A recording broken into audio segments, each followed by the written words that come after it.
구원에 관한 이야기죠. 하나님이 누구 구원한대요? 이스라엘의 남은 자 구원하겠다. 버린대요? 아니요, 구원하겠다. 이렇게 말씀하세요. 그 얘가 바울이 자기라고 이제 얘기했죠. 예. 그러니까 자기는 이스라엘 사람이고, 자기는 뭐 베냐민 지파 사람이고, 또 아브라함의 자손이고, 평범한 유대인이라는 말이에요. 근데 평범하진 않아요. 왜냐하면 교회를 잔멸하기 위해서 교회를 박해했던 사람이니까. 네, 그런 자기도 하나님이 구원하셨다. 네, 그러면 다른 유대인들은 당연히 구원하시는 거지. 첫 번째 이해. 두 번째는 엘리야의 이해, 그죠? 엘리야가 바알의 그 선지자들과 450대 1 대결 벌이죠. 누가 참신인지.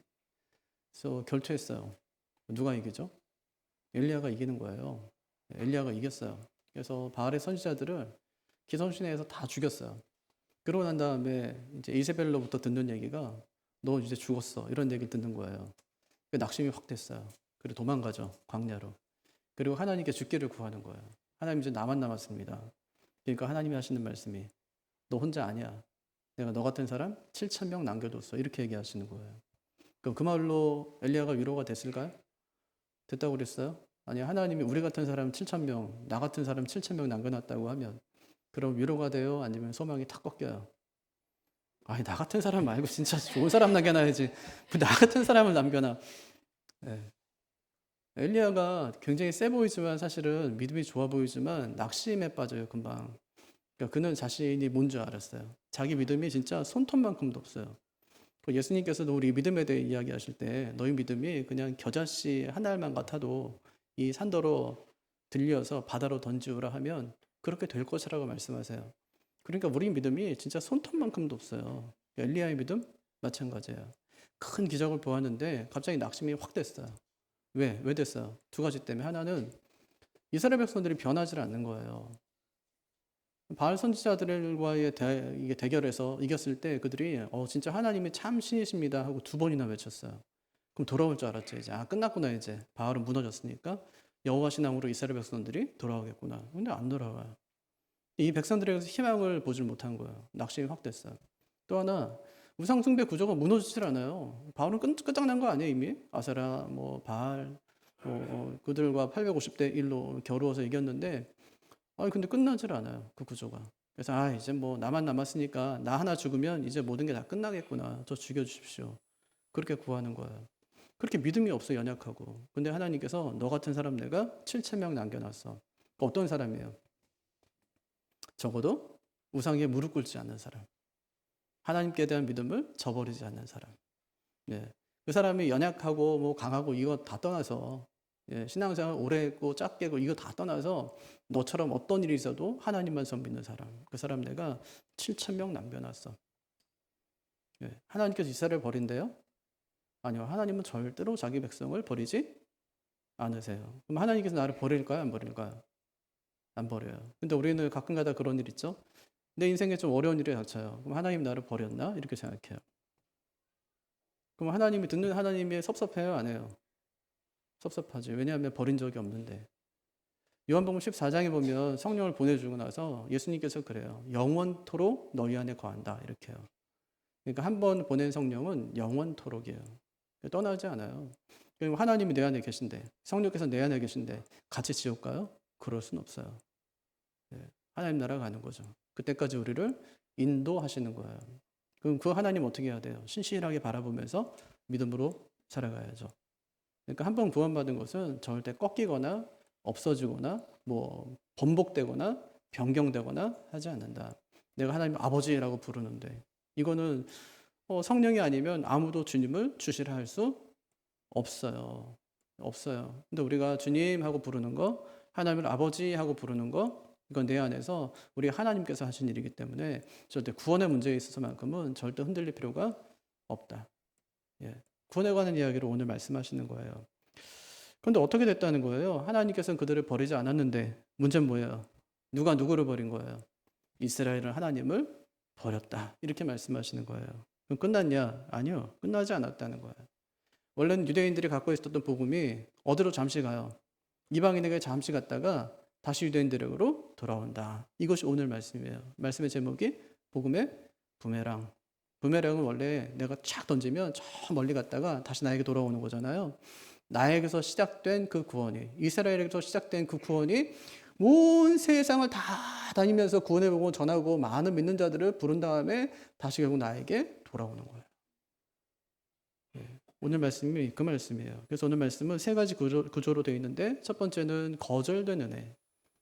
이스라엘 백성들이 하나님의 은혜의 길을 거절했다. 두 번째, 접붙임의 은혜. 이방인은 하나님의 은혜로 접붙임을 받은 자이다. 세 번째, 그럼 어떻게 해야 돼요? 지켜야 될 은혜.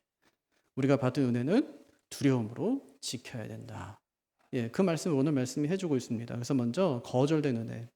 이스라엘은 은혜의 길을 거절했다는 거예요. 11절 같이 읽어볼까요? 그러므로 내가 말하노니 그들이 넘어지기까지 실족하였느냐? 그럴 수 없느니라. 그들이 넘어짐으로 구원이 이방인에게 이르러 이스라엘로 시기 나게 함이니라. 그럼 달리기 하다가 넘어져 본 적 있으세요? 아마 지금 달리면 다 넘어질 거예요.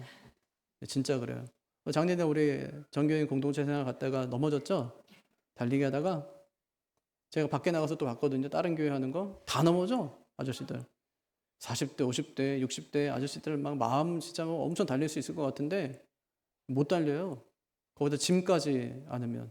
그럼 뭐 100% 넘어지는 거예요. 이스라엘도 지금 달리다가 넘어졌다는 얘기예요. 왜냐하면 두 가지. 첫째, 짐을 안고 달렸기 때문이다. 달리기 할 때 제일 중요한 거, 몸을 가볍게. 신발도 가벼운 거. 여러분 달리기 선수들이 신는 신발이요, 몇 억짜리예요. 마라톤 선수들 몇 억짜리 신발 신어요. 특수 제작해가지고 특수한 것으로 신고 다니거든요. 그러니까 그게 그만큼 중요하다는 건데, 하나님 나라까지 가요. 구원의 길을 달리는데 몸이 너무 무거워. 무슨 짐을 진 거예요? 율법의 짐. 율법의 짐. 율법을 다 지켜가지고 내가 의롭게 된 다음에 그 다음에 내가 하나님 나라 가려고 애를 썼어요. 근데 그게 돼요, 안 돼요? 그건 안 된다는 말이에요. 그래서 실패한 거예요. 두 번째, 달리는 방법이 틀렸어요. 구원의 길은 뭘로 달려야 돼요? 구원의 길을 갈 때 우리한테 이제 주입되는 에너지가 있잖아요. 그 에너지가 믿음이거든요. 구원의 길을 갈 때는 항상 믿음으로 달려야 되는데, 그런데 어떻게 했어요? 자기 의를 의지하며 달려요. 자기 의. 그러니까 돼요, 안 돼요? 이게 안 되는 거예요. 마라톤 하는데 어떤 사람이 자전거 타고 달렸어. 그래서 1등 했어요. 그러니까 와, 1등이네 할까요? 그거 실격이에요. 방법이 틀렸어요. 구원의 길을 가고 천국까지 가는데 믿음으로 가야 되는데 자기 의로 할례를 행하고 율법을 지킴으로 내가 의롭게 되어서 가려고 하면 방법이 틀렸어요. 트랙을 벗어나는 거예요. 그럼 어떻게 될까요? 실격 처리 나가는 것이죠. 그러니까 이스라엘이 그렇게 됐다는 거예요. 하나님이 정한 방법이 아니라 자기 방식을 고집하다가 그들이 넘어졌다, 이 얘기하는 겁니다. 그러면 탈락했어요? 끝! 이렇게 된 거예요? 아니요, 그건 아니에요. 원래 운동 경기는 중간에 그렇게 부정한 행위를 하면 탈락되죠. 그거 끝나요. 근데 구원은 아니에요. 어떻게 하면 돼요? 회개하고 돌이키면 다시 그 길을 뛸 수 있어요. 회개하고 돌이키면. 그래서 바울이 계속 얘기하는 게 회개해라.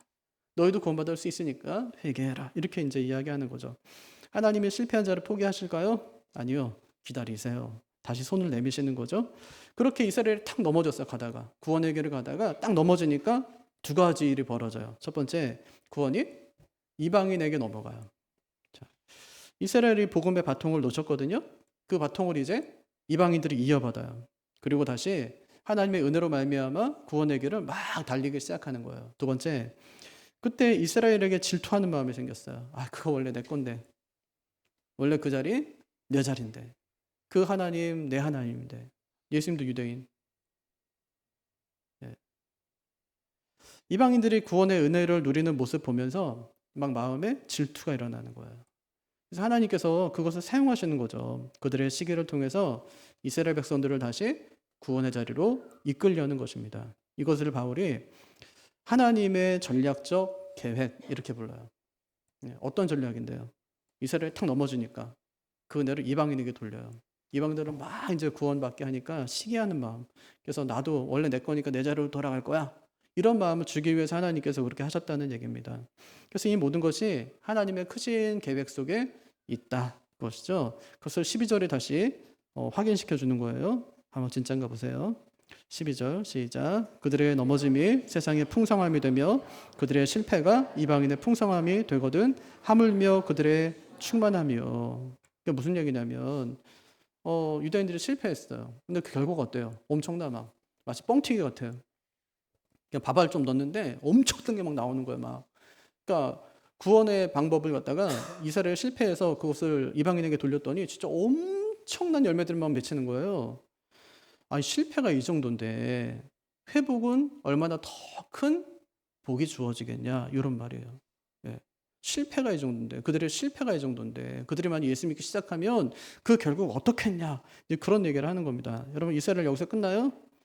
아니요. 끝나지 않는다는 말이에요. 이스라엘의 실패로 엄청난 이방인들이 믿게 되었다면 만약 이스라엘을 믿게 된다면 얼마나 더 풍성한 구원의 역사가 일어나겠냐. 실패도 복인데 회복은 얼마나 더 큰 복이 되겠냐. 이렇게 말씀하는 겁니다. 예, 이처럼 이스라엘 백성들은 구원의 길을 경주하면서 실패했어요. 갖다 넘어졌어요. 넘어진 이유 두 가지라고 했죠. 하나는 짐 안고 가서 넘어졌어요. 율법의 짐. 또 하나는 달리는 방법이 잘못됐어. 자기 의로 달리니까 믿음으로 달려야 되는데 넘어졌어요. 근데 하나님께서는 그들의 실패마저 사용하신다는 거예요. 그 실패를 통해서 복음을 이방인에게 확장시켜 가세요. 여기서 끝이에요? 아니요. 하나님은 이방인의 구원을 통해서 이스라엘을 다시 자극하시는 거예요. 그들의 질투심을 이용해서 다시 돌아오게 하세요. 그러니까 하나님의 계획은 뭐예요? 유대인도 이방인도 모두 구원하는 것. 그래서 넘어지는 것이 끝이 아니라 하나님 회복을 위해서 하나님이 더 큰 일을 계획하고 계신다. 예. 그러니까 하나님은 하나님 생각에는 누구 생각밖에 없어요. 우리 생각. 무슨 생각밖에? 우리를 구원할 생각밖에 없어요. 어떻게 하면 이놈들을 구원할까? 이 생각밖에 없어요. 하나님께서는. 예. 그러니까 하나님이 얼마나 품이 크신 분인지를 기억해야 돼요. 하나님 나라는 품이 정말 크거든요. 근데 우리도 좀 품을 좀 넓게 이제 품어야 되는데 하나님의 나라는요 모든 생명을 다 품는 나라예요. 품지 못할 사람이 없어요. 다 품어요 하나님의 나라는. 예, 오늘 아침에도 이제 제가 극동방송 들으면서 아침에 교회 오는데 어떤 목사님 설교하시면서 그런 말씀하세요. 제가 어디서 이제 글을 읽은 거예요. 예, 우리가 이제 교회가 이제 약간 사람 이제 좀 미국 교회는 더 그렇잖아요. 막 가려받고 백인들은 백인들만 모이고 막 그렇잖아요. 그러니까 어느 날 이제 목사님이 좀 우리 교회가 어떤가 싶어가지고 노숙자 분장을 하고 교회 앞에 앉아 있었던 거예요. 그 지나간 사람들이 자기를 아는 척을 한 번도 안 하더래요. 오히려 이제 교회 들어올까봐 걱정되고 여기서 이러시면 안 된다고. 네, 여기서 이러시면 안 됩니다. 그런데 거기서 이제 한참을 보내다가 목사님이 그 복장으로 이제 터벅터벅 교회 안으로 들어온 거예요. 사람들의 관심이 뭐 집중되겠죠. 냄새도 많이 나고.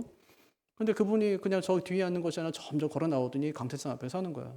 나중에 알고 봤더니 담임 목사인 거야. 예. 그 모습 그대로 설교를 메시지를 전했어요. 우리가 진짜 외모를 보면 아유 안 왔으면 좋겠다 이렇게 생각되는 것처럼 보이지만 하나님 나라는 품지 못할 사람이 없고 모든 생명을 품는 나라가 하나님 나라인데 우리가 좀 품을 넓게 열어서 어떤 사람이 오든지 우리가 잘 품어주는 교회 됐으면 좋겠다. 그렇게 이제 메시지를 전했다고 이제 그렇게 말씀하세요. 만약에 하나님께서 사람 가려가면서 만든다면 우리는 여기 들어올 사람은 아닙니다. 네. 아이 그래도 목사님 저는 들어오죠. 아니 저는 들어오죠. 저 정도는 들어오죠. 생각할 수 있을지 모르지만 진짜 자기를 객관화시켜서 우리가 본다면 우리는 정말 들어올 사람들이 아니에요. 하나님의 은혜로 들어온 사람이거든요. 먼저 왔기 때문에 우리 익숙하기 때문에 여기서 함께 신앙생활을 할 수 있는데 만약에 어떤 분이 새로 왔는데 그분을 품지 못한다면 나도 품어주신 그 하나님의 마음이 어떨까? 너는 뭐 대단하다고 내가 품어준 줄 아냐? 생각하지는 않으실까? 하는 생각이 드는 거죠. 그래서 하나님께서는 유대인들과 이방인 모두를 구원하기 위해서 하나님께서 지금도 일하고 계신다 하는 것이 이제 첫 번째 말씀이에요.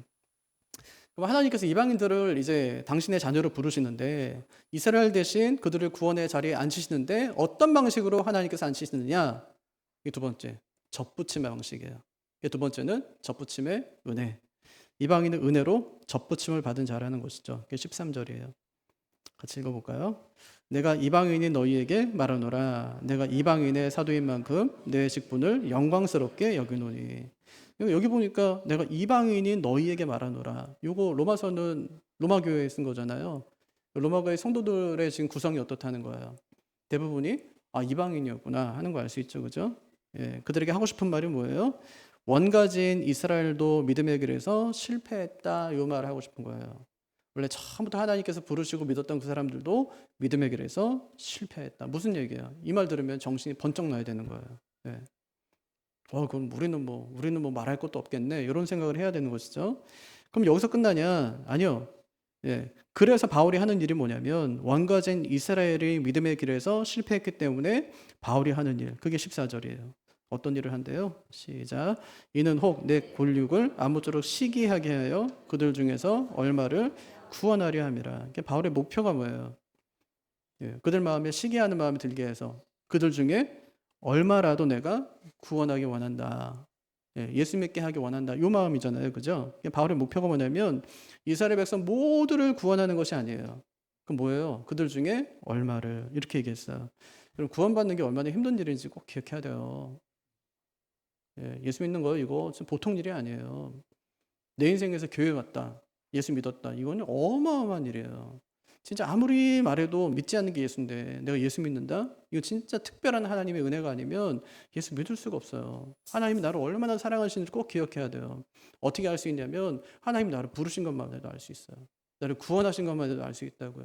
그러니까 하나님께서 하나님 뭐 나 안 사랑하고 뭐 이렇게 할 필요가 없어요. 안 사랑했다면 이미 그 구원 자체가 없어요. 너무 사랑했기 때문에 나를 위해 당신의 생명을 내주신 거예요. 어떻게 뭐 더 사랑하라는 거예요. 생명까지 줬는데. 어떻게 더 사랑을 확립시켜 달라는 거예요. 생명까지 줬는데. 구원까지 했는데 어떻게 더 하라는 얘기예요. 하나님께. 뭘 더 해주면 되겠어요. 하나님 답답하니까 뭐 해주면 되겠니? 내가 너한테 뭐 해주면 되겠니? 이렇게 하실 거예요. 뭐 해주면 되겠어요. 아니 생명까지 줬는데 뭘 더 달라는 거예요.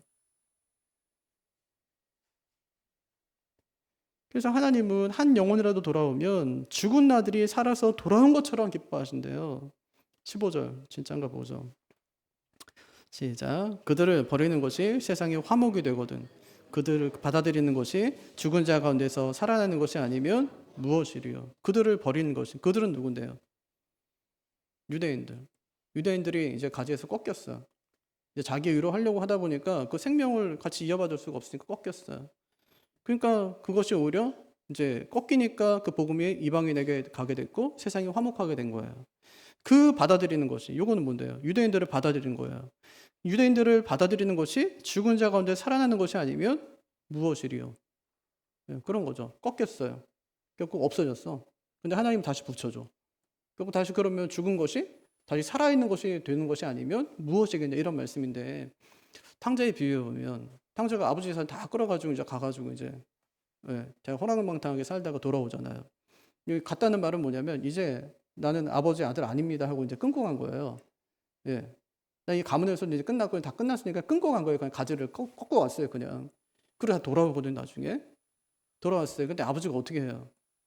아니, 먼저 줄 거 다 줬어요. 근데 오니까 또 줘요. 자기가 또 줘요. 내 아들이 죽었다가 살아왔다는 거예요. 이렇게 얘기합니다. 형이 뭐 이렇게 불평하니까, 야, 네 동생은 죽었다가 살아났으며 내가 잃었다가 얻었기로 우리가 즐거워하고 기뻐하는 것이 마땅하다. 이렇게 얘기합니다. 예, 죽었다가 살아났다는 거예요. 그러니까 하나님께서 버리지 않아요. 다시 붙여준다는 얘기를 지금 하고 있는 것이죠. 그것이 그래서 이제 구원이 하나님의 은혜라고 하는데, 은혜가 뭐예요? 하나님이 자격 없는 자에게 값없이 베풀 수 있는 호의. 예, 대상이 누구예요? 자격 없는 자. 조건은 뭔데요? 값없이. 그냥 줘요. 예, 자격이 없는데 그냥 줘요. 왜 그렇게 하냐면 우리가 타다나무 나무 토막 같은 사람이기 때문에. 스가랴 3장 2절에 보면 우리를 가리켜서 타다남은 나무 토막 같은 자래. 그러니까 아무 쓸모없는 자라는 거예요. 그러니까 아무 쓸모없는 자니까 하나님이 호의를 베풀지 않으면 우리는 뭐 아무것도 어떻게 할 수 없는 사람들이에요. 근데 그런 사람들에게 하나님께서 우리에게 구원의 호의를 베풀어 주셨다는 거예요. 그렇게 우리가 구원받았어요. 그럼 우리가 잘나서 받았어요? 아니에요. 어떻게 받았어요? 접붙이는 방식을 통해서. 접붙이는 방식. 사과 농사 짓고 포도 농사 짓고 감 농사 짓는 분들 한번 보세요. 그럼 다 접붙여서 과일을 키우지 그냥 키우는 사람은 없어요. 그냥 키우면 떫어서 못 먹어요. 병충해 약해서 못 먹는다고요. 농부가 좋은 나무에 접붙여줘서 상품성이 있는 과일이 된 거예요. 근데 잘난 척한다. 이게 말이 돼요? 지가 잘난 것처럼 뭐 내가 원래부터 예쁘고 잘생겨가지고 내가 된 것처럼 그렇게요. 우리가 노력해서 되지 않는 것들이 많이 있죠, 세상에는. 자랑할 게 아니에요. 노력해서 얻은 게 아니다. 이건 뭐 자랑할 게 아니죠. 내가 한 게 아무것도 없는데. 뭐 자랑거리가 아니잖아요. 그러니까 우리 마찬가지인데 여기 그렇게 얘기해요. 16절, 17절 보면 거룩한 곡식가루로 떡을 만들어서 떡이 거룩해지고 뿌리가 거룩한 나무에 접붙여져서 거룩한 가지가 되었다. 그러니 뭐 자랑할 게 뭐가 있냐. 이 말이 16절 17절이에요. 읽어볼까요? 제사하는 처음 익은 곡식가루가 거룩한즉 떡덩이도 그러하고 뿌리가 거룩한즉 가지도 그러하니라. 또한 가지 얼마가 꺾였는데 돌감람나무인 내가 그들 중에 젖보침이 되어 창감람나무 뿌리의 진액을 함께 받는 자가 되었은즉. 이게 한마디로 말하면 잘라서 된 게 뭐가 있냐는 거예요. 내가 한 게 뭐가 있어요. 여기 보니까 해주고 해준 거예요. 해주고 해준 거. 처음 익은 곡식가루가 해주고 거룩한 뿌리가 해준 거예요. 해준 거예요, 그냥. 그럼 이 처음 익은 곡식가루는 뭐고 거룩한 뿌리는 뭐냐? 여기 이스라엘이에요. 그들이 우리가 신앙생활 잘 할 수 있게 미리 신앙생활을 오랜 시간 동안 하면서 판을 다 깔아준 거예요. 어떻게 하면 되는지. 그들이 먼저 예배하고 기도하고 말씀 붙들고 살았어요. 그리고 뒤를 이어서 우리가 그거 하는 겁니다. 우리가 원래 좋은 가지는 아니잖아요. 돌, 감람나무 가지지. 열매 맺지 못하는 쓸모없는 가지. 근데 어떤 농부가 그런 가지를 좋은 나무에 접붙이겠냐고요. 그런 어리석은 농부는 없지 않습니까? 근데 하나님께서는 타다남은 나무토막 같은 우리를 좋은 나무에 접붙이십니다. 그러니까 참 감람나무의 뿌리에서 진액이 나와서 죽었던 우리의 생명을 살려내요. 접붙임을 받았을 뿐인데 그 진액이 뭐냐면 믿음으로 의롭다함을 받는 생명의 복음. 이 복음이 어디서부터 나왔대요? 그 뿌리. 뿌리가 거룩하다니까 그 뿌리, 믿음의 뿌리는 어디서부터 나와요? 이스라엘의 믿음의 뿌리. 믿음의 조상이 누구예요? 아브라함이에요. 거기서 나온 믿음이라는 거예요. 그럼 아브라함이 어떤 믿음 가졌어요? 율법을 지킴으로 할례를 받음으로 그가 의로워졌어요? 아니면 그것과 상관없이 믿음으로 의로워졌어요? 믿음으로. 창세기 15장 6절에 하나님께서 아브라함에게 대해서 이야기하시기를 내가 하나님을 믿음에 그가 하나님을 믿음에 하나님께서 그를 의로 여기시고 이렇게 나와요. 믿었대요. 그러니까 할례 받기도 전이고 율법이 있기도 전이에요. 그러니까 하나님 약속의 말씀 믿었어요. 아들 줄게. 이 말씀 믿은 거예요. 굳건하게 믿었어요. 그랬더니 하나님께서 그 믿음을 의로 여기셨대요. 그러니까 이스라엘의 믿음의 뿌리가 그거기 때문에 의롭게 되는 것은 자기 의로 되는 것이 아니라 하나님의 약속의 말씀 믿으면 의롭게 되는 것이에요. 그런데 이스라엘 백성들이 어떻게 했다는 거예요? 그걸 변질시켰다는 말이에요. 아브라함의 믿음을 따르지 않았다는 말이에요. 율법을 지키고 할례를 행함으로 스스로 의롭게 되려다가 거룩한 나무에서 잘려나가고 말았다. 구원에 떨어지고 말았다. 그래서요. 그 잘려나간 가지의 자리에 복음을 듣고 예수를 믿고 접붙임을 받은 사람들이 생겨났다. 그들이 이방인이다. 그들이 우리다. 이렇게 얘기하는 겁니다. 그럼요. 어떻게 살아야 돼요? 그렇게 접붙임을 받았으면 내가 잘나서 된 것처럼 내가 뭐 예수를 꽤나 믿는 것처럼 뭐 교회 꽤나 다니기 때문에 내가 구원받은 것처럼 으쓱대고 막 자랑하고 그러면 안 된다는 거예요. 그리고 나는 뭐 잘나서 구원받고 이스라엘은 어리석어서 구원에서 잘려나갔다. 이렇게 멸시하면 어떻게 된대요? 그거 하지 말라는 게 18절이거든요. 어떻게 하래요? 18절. 시작. 그 가지들을 향하여 자랑하지 말라. 자랑할지라도 내가 뿌리를 보존하는 것이 아니요 뿌리가 너를 보존하는 것이니라. 왜 자랑하지 말래요? 우리의 믿음이 그들에게서 나왔기 때문에. 그들에게서. 그러니까 우리의 믿음의 출처가 아브라함의 믿음입니다. 성경도 거기서 나오죠? 예수님도 유대인이잖아요. 그들에게서 믿음을 물려받았으니까 업신 여기지 마라. 그럼 어떻게 해야 돼요? 교만하지 말고 겸손해야 된다. 왜요? 내가 구원받는데 내가 한 게 아무것도 없어. 그냥 겸손해야죠. 그게 19절 20절이에요. 이것도 읽어볼까요? 그러면 내 말이 가지들이 꺾인 것은 나로 접붙임을 받게 하려 함이라 하리니 옳도다. 그들은 믿지 아니함으로 꺾이고 너는 믿음으로 섰느니라. 높은 마음을 품지 말고 도리어 두려워하라. 이방인들이 말하는 거예요. 이스라엘 가지들이 꺾여서 우리가 접붙임을 받았다 이렇게 얘기했더니 바울이 옳대요, 맞대요. 그럼 하는 말이 그런데 뭐 그게 어쩌라고 뭐 어쩌라고 그거예요, 그냥. 뭐 네가 뭐 그래서 뭐 한 게 뭔데 뭐 이런 말이거든요. 그러니까 중요한 것은 그들이 왜 꺾였고 우리가 왜 접붙이심을 받았는지를 아는 것이다. 왜 꺾였대요? 믿지 않아서. 왜 접붙임을 받았대요? 믿어서. 이게 중요한 것이지. 그게 중요한 것이지. 네가 뭐 유대인이냐 이방인이냐 이게 중요한 것은 아니다. 그래서 칼빈이 이 구절을 주석하면서 하나님은 은혜로 붙들고 계시지만 우리가 자랑하고 교만하면 그 손을 거두실 수도 있다. 이렇게 얘기했어요. 은혜로 우리를 꽉 붙잡고 있는데 우리가 계속 교만하고 막 이러면 하나님께서 그 손을 살짝 놓을 수도 있다. 이런 말이에요. 그럼 교만하면 돼요? 안 돼요? 안 되죠. 항상 기억해야 돼. 내가 뭔데. 진짜 우리는 여러분 진짜 아무것도 아니에요. 손톱만큼의 믿음도 없는 사람들이에요. 손톱만큼. 예. 이 말은 하나님을 절대로 의지해야 되는 존재라는 말입니다. 만약 그렇지 않으면 어떻게 된대요? 21절 시작. 하나님이 원 가지들도 아끼지 아니하셨은즉 너도 아끼지 아니하시리라. 이게 진짜 좀 약간 좀 두렵죠, 그죠? 그럼 내가 뭐 구원에 탈락될 수도 있다는 얘기인가? 이렇게요.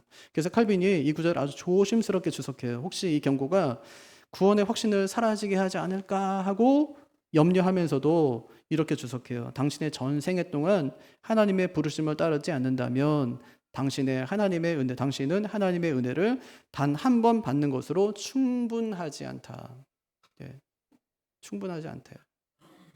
예, 그러니까 우리가 어떻게 살아야 되냐면 전생애 동안 하나님의 부르심을 따라 살지 않으면 단 한 번 받은, 예수 믿을 때 그냥 딱 한 번 받은 그 은혜로는 우리 믿음 생활을 하기가 충분하지 않다. 예, 그러니까 은혜를 날마다 사모하며 살아야 된다는 말씀을 하고 계신 것이죠. 매일매일. 그럼 어떻게 해야 돼요? 말씀과 기도로. 하나님 말씀 붙들고 기도하면서 하나님의 은혜를 늘 사모하면서 그렇게 살아야 된다는 말입니다. 여러분, 내가 어떻게 구원받았는지 잊지 마세요. 잘나서 받은 거 아니에요. 접붙임 받은 거예요. 예수님께로부터 흘러나오는 그 복음의 진액이 우리의 삶 전체를 적시는 거예요. 그럼 어떻게 살아요? 내게서 나오는 열매가 복음의 열매가 되겠죠. 성령의 아름다운 열매들이 맺혀지게 되겠죠. 내가 맺는 게 아니에요. 난 가지예요. 그냥 뿌리로부터 나오는 그 진액이 나로 하여금 열매 맺게 하는 거거든요. 그래서 그것은 나의 열매, 신앙의 열매라고 부르지 않고 성령의 열매 이렇게 불러요. 성령께서 맺으시는 열매라고요. 근데 그 열매가 단수예요. 8개의 열매처럼 보이지만 사실은 다 연결되어 있는 열매예요. 한 나무에서 무슨 뭐 어떻게 8가지 과일이 열립니까? 이게 하나의 열매예요. 그러니까 사랑하지 않으면, 사랑의 열매를 맺지 못하면 절제 열매도 맺을 수 없는 거고, 절제 열매를 맺지 못하면 화평케 되는 열매도 맺지 못하는 거고, 다 연결되어 있는 열매라는 말입니다. 우리는 날마다 하나님 베푸신 은혜로 살아가야 되는 사람이구나 하는 것을 기억해야 돼요. 2가지 얘기했네요. 하나는 거절된 은혜, 예. 또 하나는 접붙임의 은혜. 예. 3번째는 지켜야 될 은혜예요. 예. 우리는 받은 은혜를 두려움으로 지켜야 된다, 그것인데 22절 한번 읽어볼까요? 그러므로 하나님의 인자하심과 준엄하심을 보라. 넘어지는 자들에게는 준엄하심이 있으니 너희가 만일 하나님의 인자하심에 머물러 있으면 그 인자가 너희에게 있으리라. 그렇지 않으면 너도 찍히는 바 되리라. 예, 넘어지는 자는 준엄하심으로, 믿음 안에 있는 자는 인자하심으로. 유대인은 안 봐줬어요. 그 이방인은 봐줄까요? 안 봐줄까요? 안 봐주죠. 유대인도 안 봐줬는데 하나님 뭐 봐줘요? 예, 안 봐줘요. 예. 그러니까 어떻게 해야 돼요? 믿음 가지고 하나님의 인자하심에 머물러 있어야 돼요. 그렇지 않으면 어떻게 된대요? 너도 찍히는 바 되리라. 진짜 무서운 게 그거잖아요. 예, 지금 말세잖아요. 지금 어떻게 돼 있대요? 도끼가 이미 나무 뿌리에 지금 놓여 있는 거예요. 지금. 예. 이제 찍혀요. 이제 어느 날. 예, 그러니까 정신 차려야 된다고요. 하나님 다 참거든요. 딱 하나 못 참아요. 믿음 없는 거. 하나님 다 참아. 근데 믿음 없는 거 못 참아요. 그러니까 주님께서 하신 말이 뭐 믿음이 적은 자들아 이렇게 말씀하시죠. 그러니까 겨자씨만한 믿음보다도 없는 믿음. 손톱만큼도 없는 믿음. 마치 손톱의 때만큼 있는 믿음이에요. 진짜 너무 적은 믿음. 늘 의심하는 믿음. 믿음이 적은 자야? 왜? 의심하였느냐. 예수님이 제자들에게 하신 말씀이에요. 믿음이 너무너무 없는 사람들이죠. 근데 하나님 다 참아도 믿음 없는 거 못 참아요. 유대인들도 마찬가지인데 보세요. 23절 시작. 그들도 믿지 아니하는데 머무르지 아니하면 접붙임을 받으리니 이는 그들을 접붙이실 능력이 하나님께 있습니다. 그들은 누군데요? 요 유대인들이거든요. 믿지 아니하는데 머무르지 않는다는 말은 뭐예요? 어렵게 썼는데 믿으면 이런 뜻이에요. 그들도 믿으면 접붙임을 받으리니 이는 그들을 접붙이실 능력이 하나님께 있습니다. 예. 그들은 믿지 않아서 꺾였거든요. 그럼 다시 믿으면 하나님이 다시 접붙여 줄게 이렇게 말씀하신 거예요. 그럼 이 말은 구원받았다가 안 받았다가 이거 반복되는 말일까요? 우리가 예수 잘 믿고 교회 열심히 다니고 할 때는 구원받은 것 같다가 또 어느 날 교회를 안 다니기 시작해서 6개월 동안 믿음이 다 없어졌어. 그러니까 구원에 탈락된 것 같아요. 그리고 다시 이제 누가 권유해가지고 다시 교회 다니기 시작해서 또 은혜를 맛봤어요. 그러니까 내가 또 구원받은 것 같고. 그런 얘기예요? 아니, 그런 얘기가 아니에요. 예, 그런 얘기가 아니에요. 이스라엘 백성들이 믿음에 떠났잖아요. 근데 만약에 지금이라도 이스라엘 백성들 누군가 돌아온다면 그 사람 언제든지 하나님께서 다 받아주신다. 이제 그런 이야기를 하시는 겁니다. 예. 여러분 아마 이스라엘 백성들이 예수 믿고 돌아오면 신앙생활 진짜 잘할 거예요. 예, 진짜 잘할 거예요. 아니 기독교 신앙이 자기 민족 또 자기 나라에서 시작된 거 아니에요. 이루어진 거 아닙니까? 거기서 다. 예. 남의 나라 얘기가 아니라 자기 나라에서 일어난 일이기 때문에 엄청 신앙생활 잘할 거예요. 진짜인가요? 24절. 같이 한번 읽어보죠. 내가 원 돌 감람나무에서 찍힘을 받고 본성을 거슬러 좋은 감람나무에 접붙임을 받았으니 원 가진 이 사람들이야 얼마나 더 자기 감람나무에 접붙이심을 받으랴. 진짜요. 예. 어찌 보면은 유대인들은 되게 혜택받은 사람들이거든요. 예. 구약 성경이 자기 나라 말로 돼 있어요. 또 성경이 자기 나라 역사잖아요. 또 성경 지리가 자기 동네예요. 자기 동네. 또 자기 민족의 관습이 적혀 있고요. 그러니까 얼마나 자연스럽고 좋아요. 근데 진짜 잘 믿을 거라고요. 근데 진짜 중요한 건 뭐냐면 누가 본래 가지냐 이게 아니라 지금 믿음 안에 있는가 요거예요. 그래서 우리가 해야 될 일은 내가 지금 믿음을 잘 지키고 있는가 하는 것을 잘 살펴야 되는 것이죠. 그래서 오늘 말씀은 복음의 부메랑입니다. 우리가 말씀 들어서 알겠지만 이스라엘에서 있었던 그 복음이 떠나갔어요. 그리고 온 세상을 다니면서 이방인들을 다 구원하고 다시 유대인들에게 돌아온다는 그런 내용입니다. 그들이 구원에 경주하다 넘어졌어요. 짐 안고 달렸기 때문에, 또 잘못된 방법으로 달렸기 때문에. 근데 하나님은 그 실패한 방법마저도 사용하셔서 온 이방인들을 구원하는 그 일로 하나님이 확장시켜 가세요. 이방인들은 구원받을 만한 사람은 아니거든요. 돌 감람나무니까 생명 잃어버린 사람들인데 자격이 없어요. 근데 하나님께서 은혜로 창 감람나무에 그들을 접붙여 주셨어요. 그러니까 교만할 이유가 전혀 없죠. 받은 은혜를 두렵고 떨림으로 잘 지켜가야 되는 거예요. 남은 이스라엘은 아직도 희망이 있어요. 회개하고 다시 믿으면 하나님께서 그들을 다시 접붙이실 것이다 말씀하시는 거죠. 그러니까 중요한 것은 내가 무슨 가지냐 이게 아니라 지금 내가 믿음 안에 있는가, 이게 참 중요합니다. 자기 믿음을 잘 살펴보셔야 돼요. 두 가지 기억했으면 좋겠어요. 하나는 내가 잘나서 구원받은 거 아니다. 예. 난 돌 감람나무 가지였어요. 죽어있던 인생이요. 하나님이 나를 예수님께 접붙여 주셨어요. 교만할 거 없어요. 자랑할 것도 없고 오직 은혜 기억하면서 감사해야 된다. 자랑하지 말자. 두 번째, 받은 은혜를 두려움으로 지켜야 된다는 거예요. 하나님 참 인자하신 분이거든요. 다 참아요. 근데 믿음 없는 건 못 참아요. 예. 믿음 없는 건 못 참아요. 매일 자신 돌아보고 믿음 안에 거하기를 힘써야 된다는 말입니다.